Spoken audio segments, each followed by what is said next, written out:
혹시 손목시계 했을 때 어떤 브랜드가 가장 먼저 떠오르시나요? 롤렉스? 까르띠에? 오메가? 뭐 다양한 브랜드가 생각나실 것 같아요. 그러면 요즘 제일 자주 보이는 시계는 뭐였는지 생각해보면요, 아마 애플워치 사용자가 부쩍 늘지 않았나 싶어요. 저 같은 경우는 2019년에 처음으로 애플워치를 찼었는데 그때 당시만 해도 주변에서 굉장히 신기했거든요. 에어팟이 처음 보급됐을 때처럼 애플워치도 초반에는 그만큼 희소성이 꽤나 있었어요. 근데 이제는 손목시계 하면 다들 애플워치를 차고 있죠. 그리고 옛날엔 인터넷 커뮤니티나 친구들 사이에서 이 시계 살라고 하는데 뭘 사면 좋을까? 이런 게 대화의 주제가 됐던 경우가 많았는데 최근엔 그런 얘기도 거의 안 하고요. 실감하시겠지만 실제로 일반인들 사이에서 애플워치 인기는 기존 손목시계들을 넘어섰어요. 출시 당시만 하더라도요, 이 손목시계 산업의 중심지인 스위스의 시계업계 관계자들은 애플워치에 영혼이 없다며 스마트워치는 과대평가됐다고 밝혔었는데요. 그 말을 비웃듯 상황이 반전된 거죠.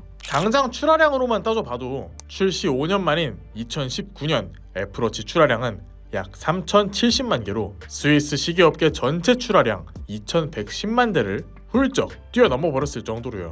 이게 당시 엄청 큰 뉴스였는데 그래서 여기저기 명품 시계들과 애플워치를 비교하는 영상과 뉴스로 도배가 됐었고요. 그러면 앞으로 굴러온 돌 애플워치가 박힌 돌 스위스 시계 시장을 끝낼까요? 그리고 이 박힌 돌 기존 손목 시계 업계는 왜 스위스가 장악하고 있었을까요? 오늘 주제는 스위스 시계입니다.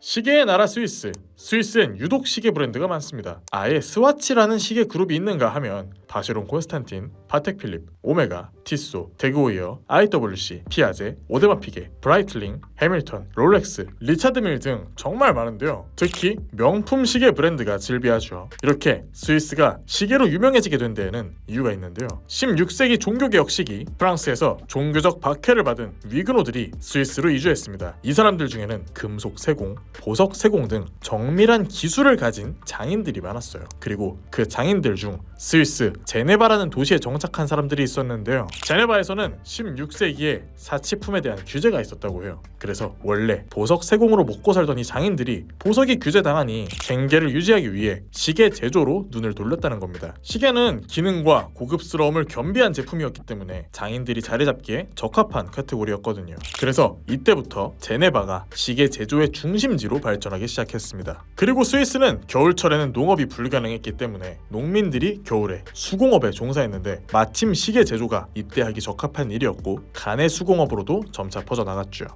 그렇게 발전한 스위스 시계, 전 세계의 모든 손목 시계를 통틀어서도 독보적인 평가를 받는 제품이죠. 위상 면에서도 인지도 면에서도 모두 최고로 칩니다. 아예 손목 시계는 스위스산과 비스위스산으로 나눠진다고 해도 무방할 정도로요. 그나마 일본이랑 독일제가 어느 정도 나눠 가져가긴 하지만 스위스 시계에 비하면 한참 부족하죠. 이렇듯 앞서 다뤘던 장인들 이야기와 함께 원래도 럭셔리한 시계로 자리 잡고 있던 스위스 시계였는데요. 스위스 시장이 1969년 일본 세이코 쿼츠 시계의 등장으로 위기를 맞게 됩니다. 기존 방식으로는 죽었다 깨도 못 따라가는 정확도를 갖춘 쿼츠 시계가 가격마저도 저렴하게 판매했으니까요. 그래서 스위스는 자국 시계의 고급 이미지를 유지하고자 무려 법까지 만드는데요. 의회에서 1971년 12월 23일 스위스 시계의 조건을 규정한 법을 입법합니다. 3가지 조건을 만족한 시계만 스위스 메이드란 인장을 새길 수 있도록 했죠. 첫 번째로 시계의 핵심, 자동차로 치면 엔진인 무브먼트가 스위스제여야 합니다. 여기서 말하는 스위스제란 무브먼트의 재료의 가격 절반 이상이 스위스에서 생산된 거여야 하고 그 조립과 검수 역시 스위스 내에서 이루어져야 한다는 거고요. 두 번째는 최종 완성품의 조립이 스위스 내에서 이루어져야 한다는 거고, 마지막 세 번째도 역시 최종 완성품이 스위스 내에서 검수돼야 한다는 거예요. 어떤가요? 시계의 자부심이 대단하고 시계 중심국이 될 만하지 않나요? 아무튼 이렇게 법까지 강제함으로써 스위스 시계는 고급 시계로서의 평판을 유지할 수 있었고 스위스는 지금까지 손목 시계 대표로 자리한 거죠.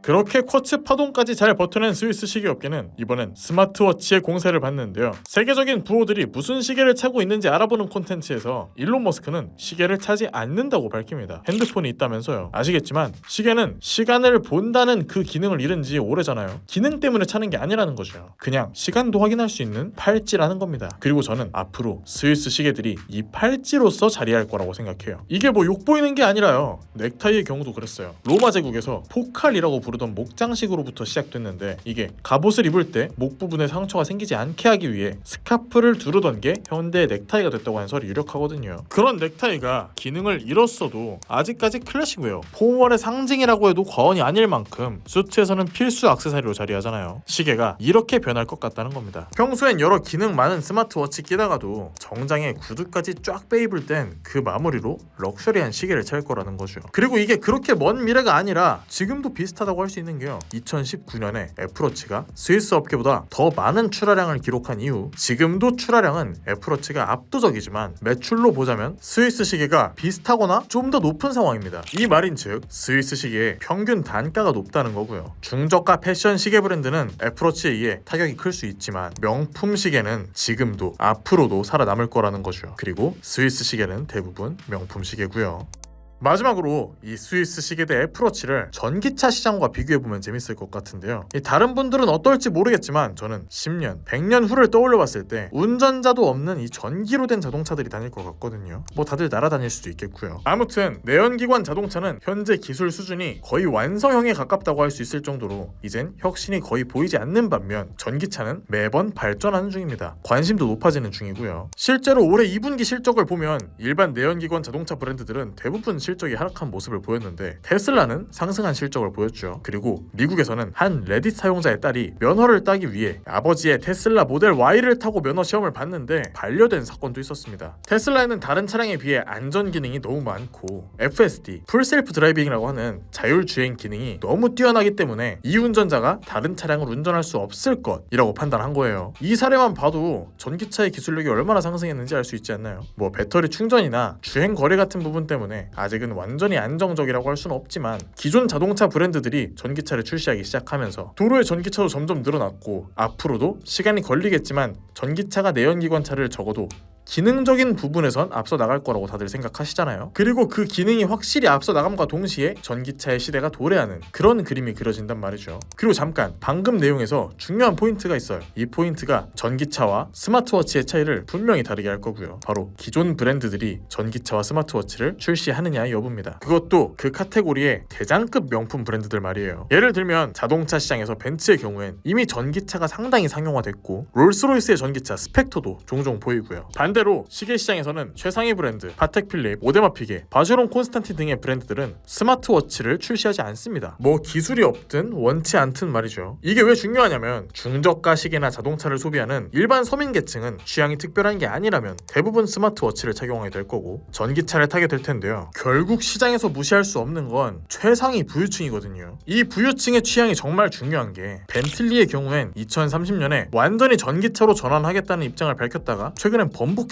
올해 7월 1일 들어 벤틀리의 지휘봉을 잡은 발리저가 카앤드라이버와의 인터뷰에서 럭셔리 시장에서는 전기차가 거부당하고 있다며 여전히 내연기관 자동차만이 고급차로 여겨진다는 말을 했죠. 그래서 2030년까지 모든 라인업에 기존 예정이었던 전기차 대신 하이브리드 기술을 탑재시키겠다고 하는데요. 계획보다 더 천천히 전기화하겠다고 합니다. 아무튼 뭐 바뀌긴 하겠다는 거죠. 반면 시계는 이런 게 없어요. 기업이 방향을 틀거나 계획을 수정하는 게 아니라 그냥 하던 일 쭉 하면 된다는 거예요. 내가 내 기술로 뭘 만드느냐가 아니라 아예 그냥 다른 기업과 다른 제품으로 경쟁을 하는 상황이니 말입니다. 심지어 우리 생활에 더 밀접한 자동차보다 시계는 액세서리적인 느낌, 금과 같은 느낌이 강하기 때문에 럭셔리 시계 시장은 더 오래, 어쩌면 평생 유지될 수도 있을 것 같다는 생각이 드네요. 여러분들은 어떻게 생각하시나요? 댓글로 남겨주시면 좋을 것 같아요. 그럼 오늘 영상 마치도록 하겠습니다. 감사합니다.